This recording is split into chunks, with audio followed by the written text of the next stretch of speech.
What's up, guys? Welcome back to another video. Today, we are going to finish up First Samuel chapter 30, and from 16 to 31. That's where we're gonna end up. That's where we're gonna end off at. So this now is like the revelation area of this chapter. We're gonna get that revelation. How Jesus, when Jesus talks about in the New Testament, setting the captives free from Satan and our sin. We also are going to see the revelation of a covetous men, but of justice and generosity shown through David. See, David and his men defeated the Amalekites, setting free their families and recovering their possessions. But also, David demonstrated a spirit of justice and generosity, and we must be always willing to be able to do that. We're going to learn these valuable lessons here in the chapter as we get started. Let's get into this video.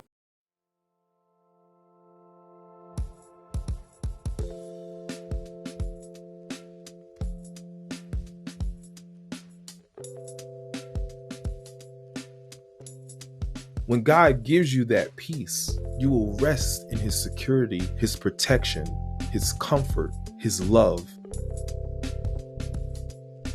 Before we start, we must learn some definitions. So what are some definitions? So we know, let's define, what does captives mean? So let's look up captives. And captives means a prisoner of war or a slave. See, a lot of times we can be a slave to our sin. So if you are a prideful person, you can become so enthralled into being prideful that now you are being controlled by that pride. And now that you are depending on that pride and you are using that pride to everything that you do, and now you have become slave to that pride. And who's your captive?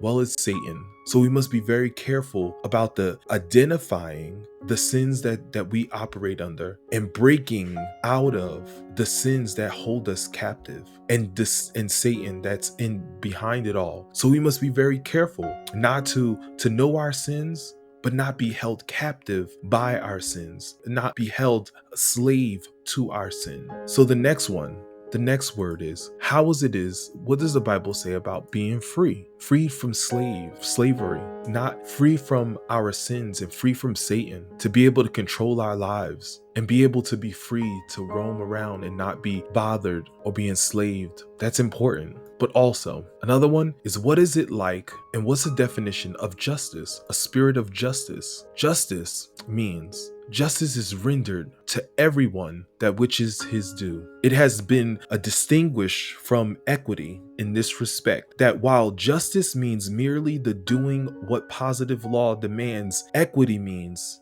the doing of what is fair and right in every separate case. That is justice. What is right and what is fair in each situation. And we know that Jesus has done that, and God has done that in the Old Testament as well. But now let's see, what does generosity mean? If we go over to Romans chapter 12, verse 8, we'll see that it says, if your gift is to encourage others, be encouraging. If it is giving, give generously. If God has given you leadership ability, take the responsibility seriously. And if you have a gift for showing kindness to others, do it gladly. So now that we discovered, or now that we've went over the definitions of some key words that we need to know, now let's jump into this video. At verse 16, and it reads, so he led David to them, and they found the Amalekites spread out across the field, eating and drinking and dancing with joy because of the vast amount of plunder that they had taken from the Philistines in the land of Judea. David and his men rushed among them and slaughtered them throughout the night and the entire next day until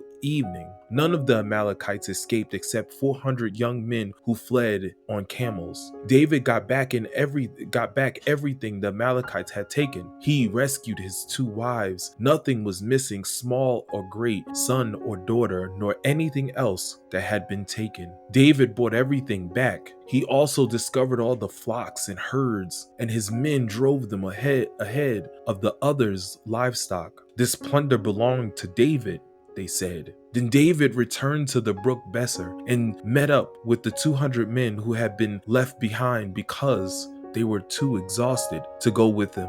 They went out to meet David and his men, and David greeted them joyfully. But some evil troublemaker among David's men said, "They didn't go with us, so they can't have any of the plunder we recovered. Give them the wives and children and tell them to be gone." David said, "No, my brother, don't be selfish with what the Lord has given us. He has kept us safe and helped us defeat the band of raiders that attacked us. Who will listen when you talk like this? We share and share alike, those who go to battle and those who guard the equipment." From then on, David made this a decree and regulation for Israel, and it is still followed today. When he arrived in Ziklag, David spent a part of the plunder to the elders of Judea, who were his friends. "Here is a present for you. Take from the Lord's enemy," he said. The gifts were sent to the people of the following towns David had visited. I will not read all of the names because I don't want to plunder them. I don't want to destroy them also. But all the other places David and his men had visited. That is God's holy word. Now let's break this down. So now what we see is David and his men defeated the Amalekites, right? Setting free their families and recovering their possessions. A picture of Christ setting the captives free from Satan and sin. We'll see this in verses 16 to 20. Let's dive in. But what we do see is David found the Amalekites partying and drinking, right? David attacked and killed all of the enemies except 400 who escaped on camels. David recovered everything and remembered that God was the one to tell him to go and that he will catch up with them. He freed every person who had been taken captive. He recovered the plundered. That means all of the possessions, all of the flocks, all of the herds. He received the largest portion of the plunder as the leader. We see that in these verses. Now we move on to 21 to 31 and we break this down.